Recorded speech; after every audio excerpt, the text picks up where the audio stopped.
if you really think about it, like, have you ever thought where, like, who was the first person to drink milk?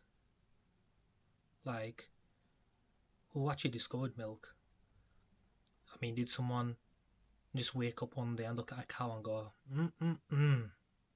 those tits look extra nice, I'm gonna go and suck on them? Can you imagine that? Like, legitly, if you think about it, what kind of weirdo woke up one day and looked at a cow or a goat, because goats give milk as well, and said, I'm gonna go and taste what comes out of that? Like, can you just imagine you being that person and looking at a cow and thinking, would you think, what comes out of that? What comes out of those big old tits? But fair dues to him. I'm happy that he discovered milk. You know, without milk there wouldn't be a lot of great things. So respect to him, man. Respect to him. The fact that he took that risk. Like they say, without no risk there's no reward. That's 100% worked in that matter. Without him taking that risk and going for those extra titties on a cow and sucking on them, we maybe would have never known what milk was. We could have never had milk.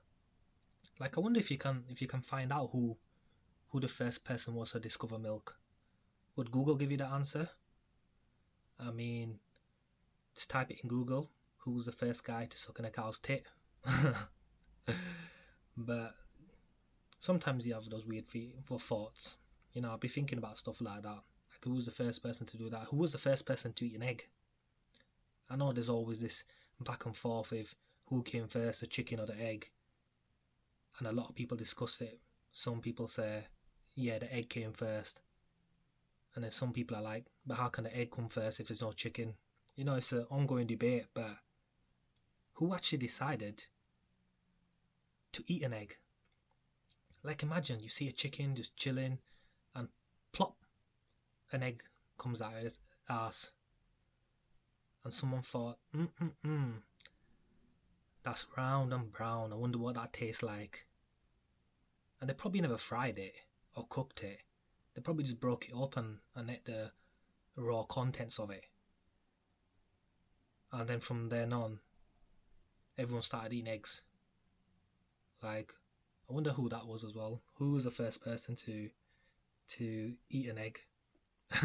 It's makes you think. Like, there must have been some weirdos. Like, all this food that we take for granted. Like, there must have been the first person to actually taste it and tell the rest of his people, like, oh yeah, I was just chilling and I saw a chicken take a shit and something brown popped out and I thought, you know what, I'm gonna eat that. And they decide to crack it open and eat it. But fair dues to them. You know, I love a good egg, scrambled, fried. It's always nice to have, especially for breakfast. So how's everyone's week been? Have anybody been up to anything good? So there's been a lot of well, there's always news about the lockdown, about the coronavirus, about what's going to happen and what's not going to happen. And recently in the UK, Boris Johnson came out and he said next week that he's going to decide on when, like, he's going to give us a time of when the lockdown's going to get lifted, which, to be honest, I'm really looking forward to. I've been sat at home all the time. I'm getting bored out of my head. Don't have much to do. I've basically seen everything on Netflix. Like, do you ever watch Netflix so much that you just get tired of it? You think, I can't be asked. I just don't want to watch anything else. Like, I just don't want to do anything. And then you get bored 5 minutes later, and then before you know it, you're back on it, watching another episode of whatever you were watching before.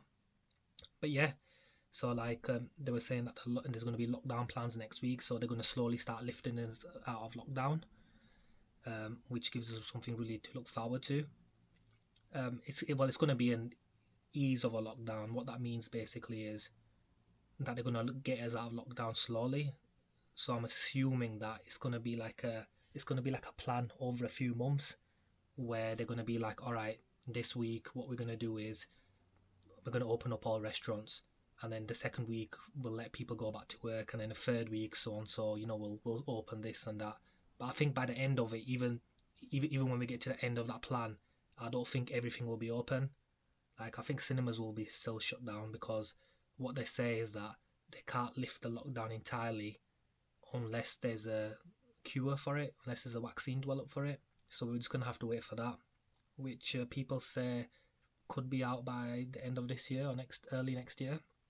So it's entirely up to that. And then over the pond in the States, we got Donald Trump, about the virus in China. Now, he came out recently and he was like that the virus was most likely developed in the lab in Wuhan, and it leaked from there. He didn't say purpose or by accident. He didn't mention any of those. He just said that's a big possibility that it was developed in a lab, or it was contained in a lab, and it just leaked. And that's how the majority of, well, that's how the whole world got the virus. There's a lot of shit that came out. And what you tend to find is there's like two opposing sides to anything that Donald Trump says. There's like no middle ground, or there's middle ground, but it's really, really small. So whenever Donald Trump comes out with a controversial statement or any kind of statement, you have his really, really big supporters. So those supporters are, anything that he says, they're with it. He can't do any wrong. He's perfectly fine. Whatever he says is true, and you've just got to agree with it. And then you have the opposers, and these opposers like oppose every single thing he comes out with. Anything, even if he does something good, they'll find a fault in it. They could say he did something late, he did something bad, such and such. Like, there's very little middle ground. Like, there's not that many people that are like, you know what, he's done some good, we'll give him his fair dues for that, but he's also done some shit, so we have to basically call him out for it. There's none of that in America at the moment, which makes you think. It's alarming as well, isn't it? Like, there's no middle ground, but there's two opposing sides, and whenever there's two opposing sides that oppose that much, if ever they come into contact, there's a lot of clash.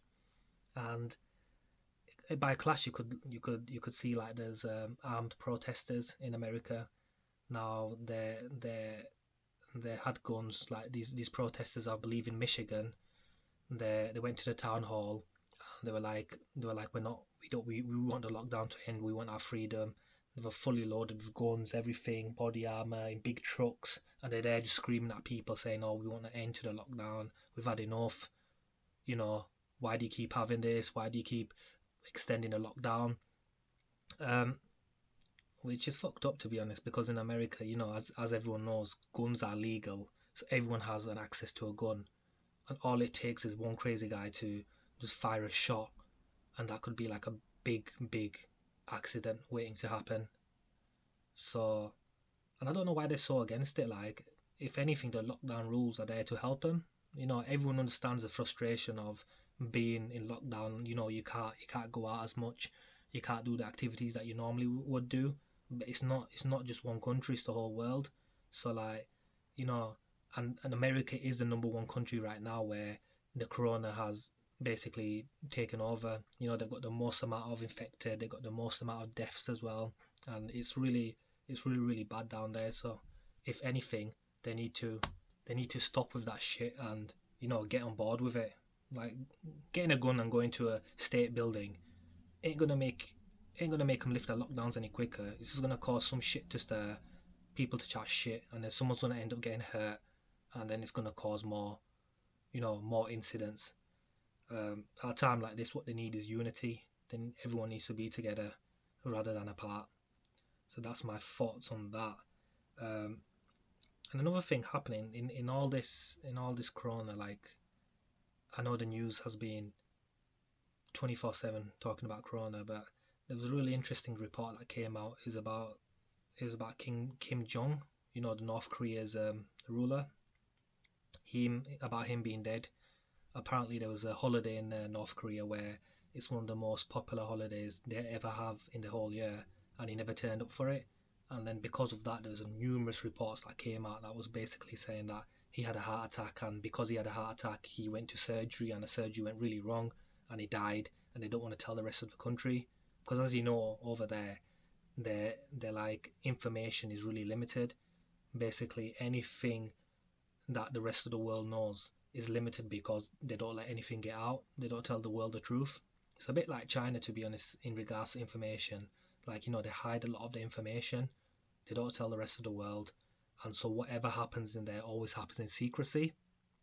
So there was a really, really big thing about, about him being dead and who's going to be the next successor. Um, and it was mainly mainly America. I believe it came from Donald Trump as well, that he was saying that potentially he could be dead. And naturally, he didn't say he could be dead. It was from American politicians and the news agencies, even British news agencies. Like, some of them are speculating that he died from a heart attack and he went under operation and they could never bring him back. But North Korea, like, he's perfectly fine. He's recovering. He's had no issues with him at all. So who knows what's going on there? That's one bad thing. Like, when you try to speculate on a country like that, like North Korea, where no information comes out, you could be entirely wrong. Like, you don't know exactly what's going on down there. So it's always a speculation. But a lot of people do want him dead. Like, I don't believe a lot of people would have been glad that he's fine. Like, people would have celebrated if he did die, because you know how North Korea is. It's really militant. Like, a lot of the population is starving, and they've got a lot of sanctions against them because of the tests that they keep doing, the rocket tests that they keep doing, and they keep threatening America and the rest of the world by saying that they're going to bomb them, they're going to do this, they're going to do that. So it's really put the whole country in a bad place. And if you think about it, North Korea is half of a country. It's half of Korea. So you have North Korea and you have South Korea. And if you look at them and compare both of them, they're so different. Like, North Korea, where one half of the country is really militant, and then you have South Korea, where it's so open. They've got all these K-pop bands, they've got all these K-pop musicians. They're really popular. You look at their views on YouTube, they've got hundreds of millions of people watching them all over the world. It's become a really, really big popular phenom all around the world. And you just look at it and you think, how can one country be so different to each other? Like, one half so bad and one half is so open. And they've really thrived, South Korea, to be honest. Like, the music is a really, really big thing. I know that much because, like, a couple of years ago, I'd say about 4 or 5 years ago, like, no one knew what K-pop was, and then it just exploded on the scene. One of the most popular songs that has come out of that country is what's it called, Gangnam Style. Yeah, by Psy, Gangnam Style by Psy. It's got like over 1 billion people have watched it. Over 1 billion, can you believe that? Over 1 billion people have watched that clip. His full song on YouTube. They've heard his full song on YouTube. And I remember when it came out as well, like, it was a really, really big thing. Like, everyone loved it. Everyone was doing the dancing to it as well. Although you couldn't understand a single word from it, it was just the music and the dance moves he had, that it just connected with the rest of the world. And it topped all the charts as well. Like, it went #1 in a lot of countries: America, the UK, France, Germany, everywhere. Like, it went really, really big. And it makes you think as well, like, music like that, it makes you, regardless of language, it can connect to so many people, and so many people can enjoy it to that extent. Like, it just shows you that music doesn't have any language barriers. Like, me myself, like, I don't always listen to English songs. I like to listen to some Spanish songs, some German rap, some French songs as well. Like, I don't understand a single word that they're saying. It's just the rhythm, the beat that they have, that basically makes me enjoy it. So it's a pretty amazing that, like, that's the kind of effect that music has. And talking of music, I don't know if you've seen it, but there's all this Wiley reigniting his beef with Stormzy. So if no one's caught up on that, what originally happened was, Wiley and Stormzy, were going back and forth on Twitter, cussing each other out, and then I believe they started dropping diss tracks to each other, made about 3 to 2 songs each, dissed each other on those songs, and then it went quiet for some time, and then Wiley just basically started up the beef again.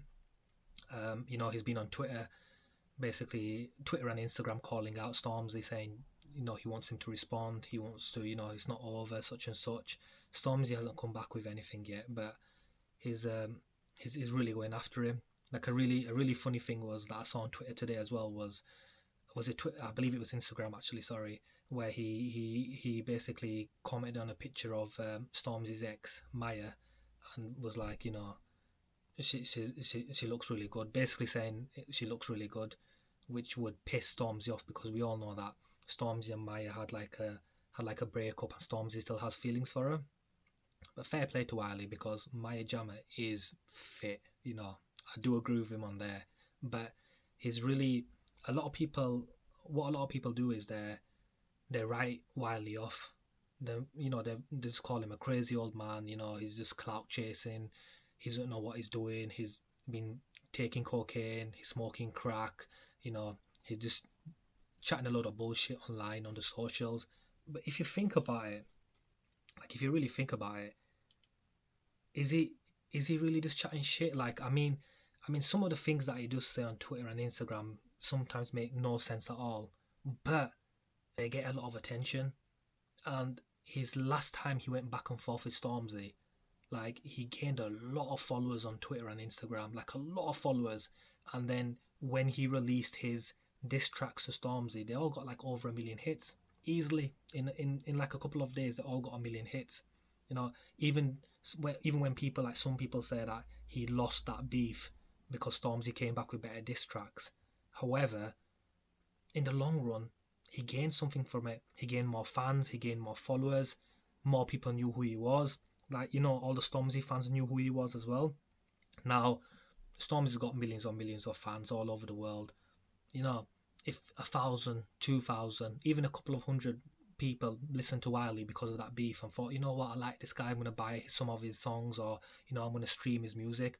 That's a plus for Wiley because he's just gained more fans without really, without just doing anything basically physically.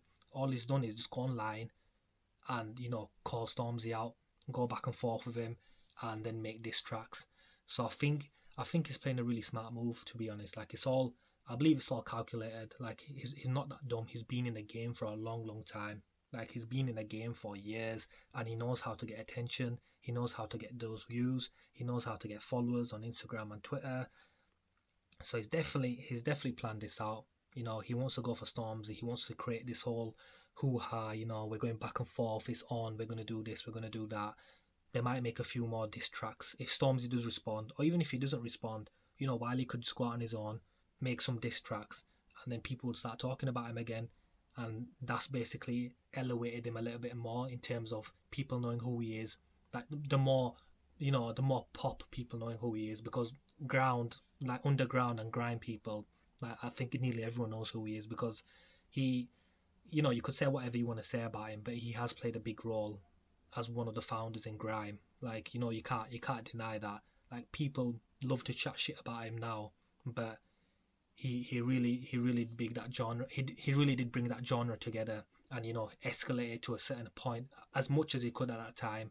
And like, a lot of artists are thriving off him now because he opened a lot of doors, and now grime has become such a popular thing. Although it's underground, it's still underground, but it's like a really popular thing. Like, a lot of people know what it is. Like, people all over the world know what it is. Like, people, if they make, like, I'm not saying every grime artist, but a few grime artists, like, look at Skepta. Like, people like Skepta, and then you see, you have a look at them, and even JME and Gets as well. Like, they've all been making grime for a long time, and they're making a decent amount of money. So it makes you think that he's really pulling a smart move by starting this whole beef again with Storms. It's not really beef, is it? It's just words back and forth. What's most likely going to happen? Words back and forth on Twitter, and then they're going to release a few songs cussing each other, and then they'll call it a day, and that's it. It'll be finished. There'll be a few blog sites and a few people talking about it, and then it'll come to an end. And talking of Twitter, one of the most trending things on Twitter was Tim Westwood. So I came across it yesterday whilst I was on it, and Tim Westwood was trending in the UK. And so I clicked on it, and basically what they were saying was there's a Tim Westwood Sextape out about him going to sleep with some uni students. And it just made me laugh. That's kind of mad that big up Tim Westwood. He's a legend. Like he's done a lot for the UK music industry, but he's like he's like 40 plus, isn't he? He's in his 40s or 50s, I believe, and he's still out here sleeping with like 18, 19-year-old girls.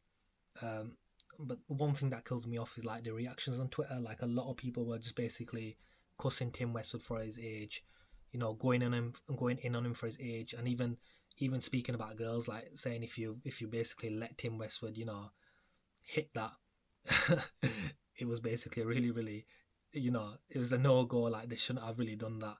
Um, but he was trending on the timeline yesterday. So it's really mad that I know that he's a DJ and he plays all these, like I believe he plays all these club events and everything mostly. Like I don't think he plays arenas or big festivals as much. Like he's always been known as this club DJ. So you might see him down at club where a few hundred people go, and then he'll play all these R&B tracks, hip hop, rap, such and such.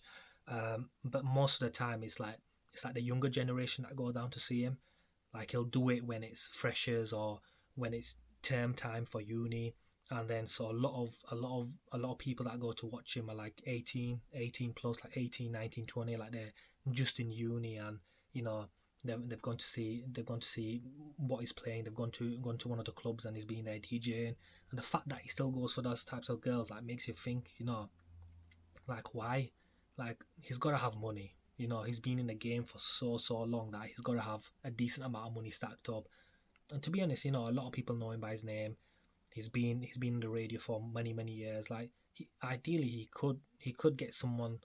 He might not like someone his own age range, like someone in 40s or 50s. But then again, he could get someone who's 30. Like, there's a lot of baddies out there that are 30 plus. He could get someone like that.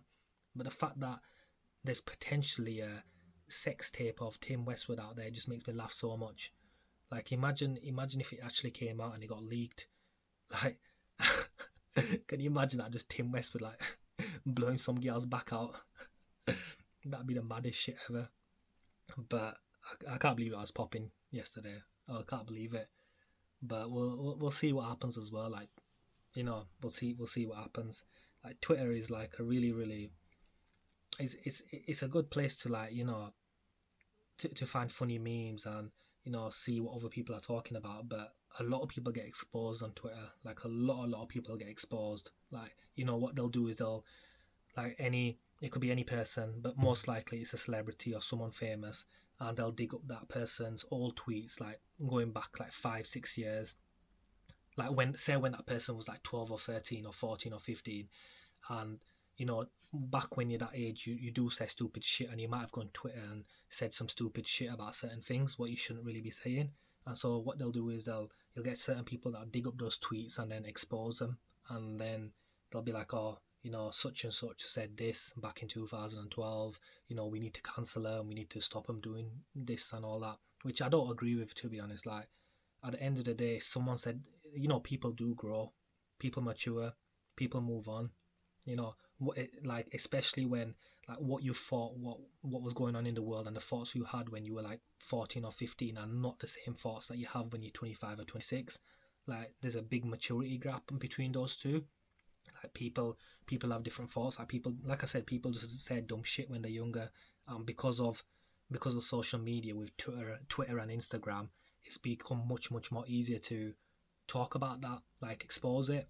Like back in the days when there wasn't no Twitter or Instagram or any kind of social media, all you had was your phone. You could ring people and message people. If you had any shitty thoughts, or if you want to say something, you'd most likely just say it to your best friends or people you knew, and then the worst thing would be like someone would call you up on it, and that'd be it. Whereas when Twitter came along, Instagram came along, even Snapchat, like certain people would do something on there, all someone has to do is screenshot that, wait a few years, someone, and then just expose them, saying, oh look, this is what so and so said this many years ago. And a lot of people have become like they've actually got cancelled because of that, which is kind of fuckery, to be honest. Like it shouldn't be like that. At the end of the day, if someone does tweet dumb shit when they're younger, they should just apologize for it, say that they're sorry and they did it many years ago, and that's not their mindset right now. But there's all this like cancel culture, like, oh no, you said it so many years ago, you need to do more, which basically fucks it all up. But that's my thoughts on it. Anyway, guys, it was good talking to you. That's the end of the podcast. Follow me on Spotify. Subscribe to me on Spotify. I'm on Apple Podcasts as well. Follow me on Instagram, Talking with F. I'm on Twitter, Talking with F, and I'm on Facebook as well, Talking with F. Follow me so you can stay up to date with all the new releases that I have coming out. See you later, guys. Take care.